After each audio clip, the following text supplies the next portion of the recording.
नमस्कार, मैं हूं प्रदीप कुमार। आप देख रहे हैं पॉलिटिकल आइडिया। पॉलिटिकल आइडिया के आज के इस अंक में आप सभी दर्शकों का बहुत बहुत स्वागत है। मित्रों, कांग्रेस पार्टी क्या एक बार फिर 2021 की तरह 2026 में भी केरल विधानसभा का चुनाव जीतती हुई दिख रही है? कांग्रेस चुनाव क्या फिर से एक बार हार जाएगी? वैसे ही जैसे 2021 में भी कांग्रेस चुनाव जीतती हुई दिखी थी, लेकिन सरकार नहीं बना पाई थी, हार गई थी चुनाव। मित्रों, याद कीजिए 2016 तक कांग्रेस पार्टी की सरकार हुआ करती थी केरल में। 16 से 21 सीपीएम की सरकार रही, एलडीएफ की सरकार रही, पिनराई विजयन मुख्यमंत्री थे।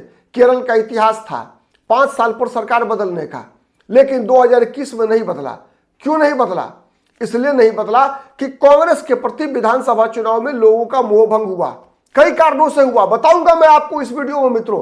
तो आज एक बड़ा समाचार जो मैं बताने जा रहा हूं मित्रों कि कांग्रेस पार्टी में भी वैसे ही भगदड़ मच रही है जैसी भगदड़ सीपीएम में मच रही है, जैसी भगदड़ एलडीएफ में मच रही है, वही भगदड़ यूडीएफ में भी मच रही है।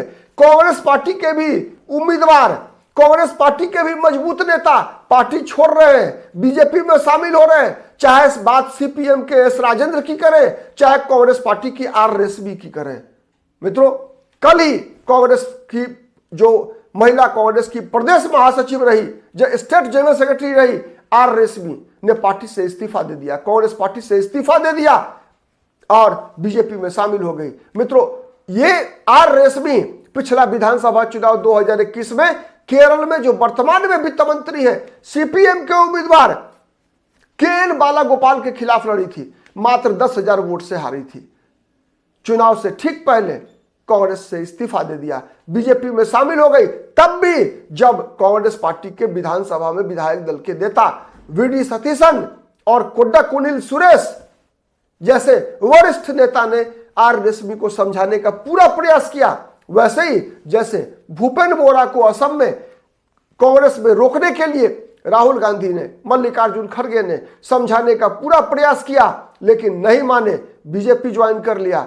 वैसे ही आर रेशमी को भी समझाने का पूरा प्रयास किया वी.डी. सतीशन ने, कोड्डाकुनिल सुरेश ने, लेकिन आर रेशमी नहीं मानी। मित्रों, पिछले विधानसभा चुनाव 2021 में जब चुनाव लड़ी थी आर रेशमी कांग्रेस पार्टी की टिकट पर, तो आर रेशमी को 57,956, अगर राउंड ऑफ करूं तो 58,000 वोट मिला था मित्रों।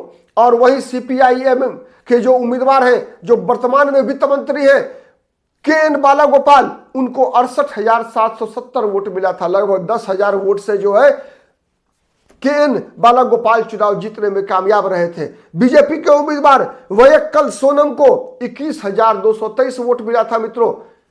तो ये विधानसभा सीट ऐसी है मित्रों जहां पर कि पिछली बार भी कांग्रेस पार्टी चुनाव नहीं जीत पाई थी। मित्रों, यह विधानसभा सीट ऐसा है जहां 2011 में भी, 2016 में भी, तब भी जब कांग्रेस पार्टी की सरकार थी, ओमन चांडी मुख्यमंत्री थे, तब भी इस सीट से सीपीएम चुनाव जीती थी, कांग्रेस नहीं जीती थी।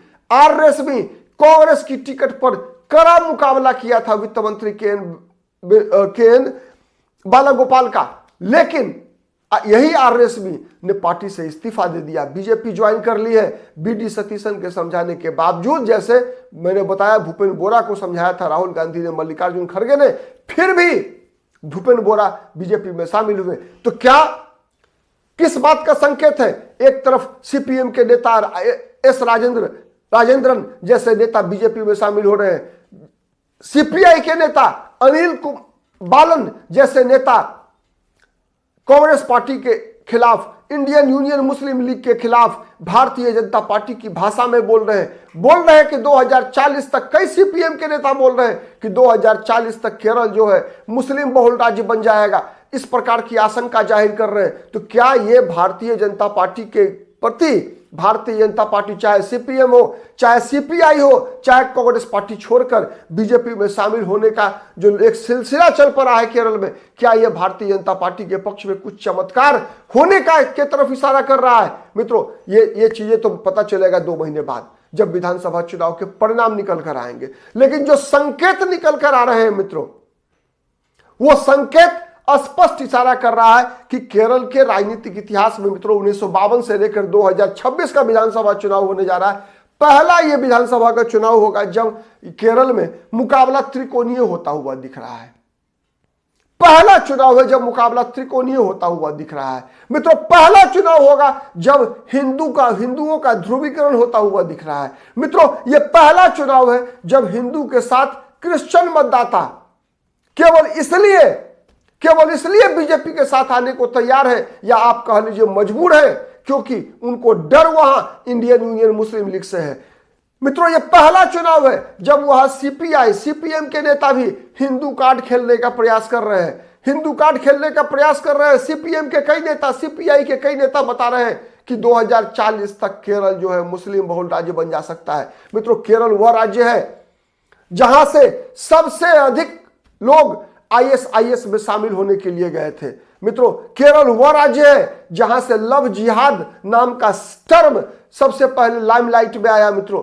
केरल वह राज्य है जहां पर कि वक्फ बोर्ड के नाम पर लैंड जिहाद जैसी बातें चर्चा में आती है मित्रों। जहां कोल्लम जिला पंचायत की सदस्य रही है आर रेशमी, वहीं कुलक्कड़ा ग्राम पंचायत की भी सदस्य रही है। मतलब लंबा राजनीतिक कैरियर रहा है आर रेशमी का भी। तो इस प्रकार की महिला नेताओं का भारतीय जनता पार्टी में शामिल होना महिला मतदाताओं के बीच भारतीय जनता पार्टी के प्रभाव को तो बढ़ाएगा ही। साथ साथ मैं बताऊं मित्रों आपको कि जिस प्रकार से बीजेपी ने तिरुवनंतपुरम में म्युनिसिपल कॉर्पोरेशन में चुनाव जीतने में सफलता हासिल की, जिस प्रकार से भारतीय जनता पार्टी ने तिरुवनंतपुरम म्युनिसिपल कॉर्पोरेशन में डिप्टी मेयर एक दलित महिला आशा नाथ जीएस को बनाया है बीजेपी ने, उससे बीजेपी के पक्ष में महिलाओं में भी एक अलग प्रकार का सेंटीमेंट इस बार दिखेगा आपको विधानसभा चुनाव में, और दिख रहा है। साथ ही 10 साल का एंटी इनकम्बेंसी है सीपीएम के खिलाफ, 10 साल का एंटी इनकम्बेंसी है, लेकिन उस एंटी इनकम्बेंसी का फायदा उठाने में कहीं ना कहीं कांग्रेस एक बार फिर 2021 की तरह क्या पिछड़ जाएगी, यह एक बड़ा सवाल है। इस सवाल का जवाब तो आप भी दीजिएगा मित्रों कि क्या 2021 की तरह 2026 में भी कांग्रेस एंटी इनकम्बेंसी का फायदा उठा पाने में असफल हो जाएगी? क्या भारतीय जनता पार्टी इस एंटी इनकम्बेंसी का फायदा उठाने में सक्षम होगी? ये दो सवाल ऐसे हैं मित्रों जो इस सवाल का जवाब तो 2 महीने बाद मिलेगा, लेकिन कुछ बातें हैं जिसके माध्यम से हम आने वाले परिवर्तन का अनुभव कर सकते हैं, एहसास कर सकते हैं। सबसे बड़ी बात देखिए, 2019 का लोकसभा चुनाव हुआ था मित्रों। देश भर में 2019 में भारतीय जनता पार्टी का आप एक तरह से कह सकते हैं कि लहर चली थी। 303 सीट बीजेपी अपने बलबूते पर चुनाव जीतने में कामयाब हुई थी, लेकिन केरल में बीजेपी को एक भी सीट नहीं मिली थी। केरल में जीता था कौन? कांग्रेस। क्यों? राहुल गांधी लड़ रहे थे वायनाड से। 2019 के लोकसभा चुनाव में कांग्रेस पार्टी ने लगभग क्लीन स्वीप किया था, 19 लोकसभा सीट जीतने में कामयाब हुई थी। वायनाड से राहुल गांधी चुनाव जीते थे मित्रों। लेकिन ठीक 2 साल बाद जब विधानसभा का चुनाव हुआ, कांग्रेस चुनाव हार गई। वैसे ही 2024 का लोकसभा चुनाव कांग्रेस 18 सीट जीती है मित्रों, 1 सीट बीजेपी, 1 सीट एलडीएफ जीती है 24 में। तो क्या जैसे 2019 लोकसभा जीती, 21 विधानसभा चुनाव कांग्रेस हार गई, वैसे ही क्या 2024 का लोकसभा चुनाव जीतने वाली कांग्रेस पार्टी 2026 का विधानसभा चुनाव हार जाएगी? क्या इसलिए हार जाएगी कि कांग्रेस पार्टी का गठबंधन इंडियन यूनियन मुस्लिम लीग के साथ है? यह एक बड़ा सवाल है। यह एक बड़ा सवाल इसलिए है मित्रों कि आज केरल में जिस प्रकार का ध्रुवीकरण हो रहा है, न केवल इछावा, न केवल दलित, न केवल नायर, बल्कि ईसाई मतदाता भी बीजेपी के पक्ष में गोलबंद होते हुए दिख रहे हैं, केवल इसलिए कि उनको लगता है कि केरल में किसी भी कीमत पर इंडियन यूनियन मुस्लिम लीग समर्थित सरकार नहीं बननी चाहिए। यही कारण 2021 में भी था, यही कारण बनता हुआ दिख रहा है 2026 में भी। आप कितने सहमत हैं कमेंट करके बताइएगा। हमारा वीडियो पसंद आता है तो प्लीज लाइक कीजिए, शेयर कीजिए, जिससे कि अधिक से अधिक लोगों तक हमारी बातें पहुंच सके। और अब तक यदि पॉलिटिकल आइडिया को सब्सक्राइब नहीं किया है मित्रों तो प्लीज सब्सक्राइब कीजिए। नमस्कार।